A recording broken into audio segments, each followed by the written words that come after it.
باب تشیع کوئی نہیں. اس وقت لات و منات بھی کسی وقت معروف اولیاء خدا اور بزرگ بندے تھے، مگر نبی نے ایسا نہیں کیا. اس طرح اللہ کے مقابلے میں نبی تو شیعی کوئی نہیں. مگر ہم یعنی وہ کہنا یہ چاہ رہے ہیں کہ یہ اس طریقے سے بات نہ کریں. یہ بات ہم کیوں کر رہے ہیں؟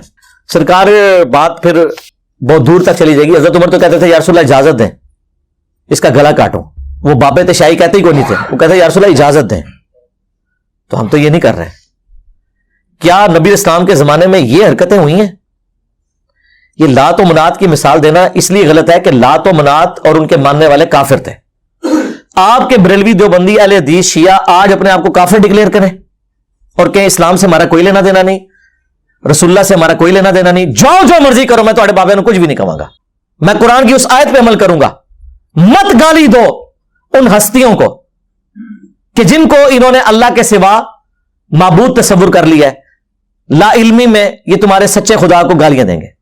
لا تسبوا الذین یدعون من دون اللہ فیسبوا اللہ عدوا بغیر علم.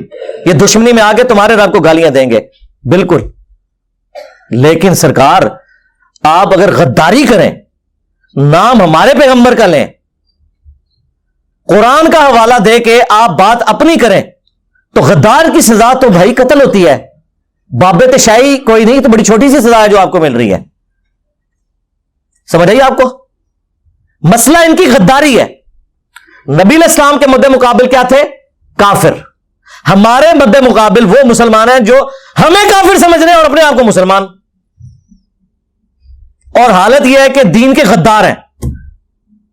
تو سرکار پھر اسی تے ایک ہی نعرہ مار رہے ہیں، میرے نبی سا ہے ہی کوئی نہیں، تیرے بابے تے شاہی کوئی نہیں. یہ فرق ہے. اینالوجی بناتے ہوئے غور کریں.